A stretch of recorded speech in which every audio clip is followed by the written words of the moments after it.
Israel has huge influence in influencing what the Wall Street Journal, what the New York Times, what the Washington Post says. But TikTok is a nightmare for Israel. It's an utter nightmare. There's this famous conversation that you can get on the internet of Jonathan Greenblatt, who is the head of the Anti-Defamation League, the ADL. He's Abe Foxman's successor. He's on the phone talking to somebody, and there's a video of it, and he's talking about TikTok. And it's just a disaster for Israel. People see what's happening. And the Israelis, this is really quite remarkable. The Israelis are filming themselves doing absolutely horrible things to the Palestinians and then putting it on the internet. It's just hard to believe. And furthermore, just on the whole genocide story, if you want to make the case that Israel is guilty of genocide, you have to do two things. You have to provide evidence of intent, number one, and you have to provide evidence that Israel's actions are consistent with the intent.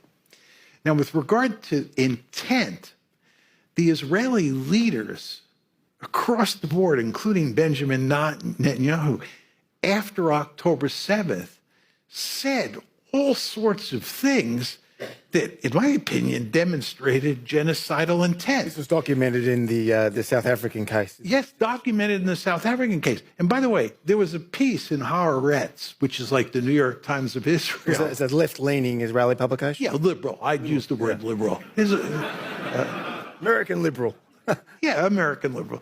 But anyway, there was a piece in Haaretz, and the headline of the piece in Haaretz said, "The road to The Hague." This is the International Court of Justice decision on whether there's potentially genocide.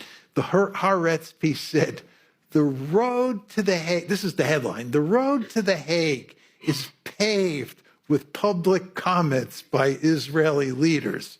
Which is exactly right. You just sort of say to yourself, are they really saying these things? Right? And then again, you have all these videos.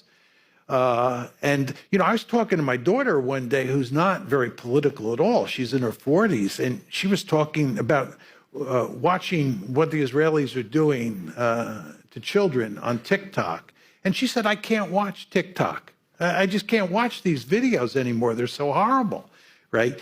This is a disaster for Israel. It's a public relations disaster.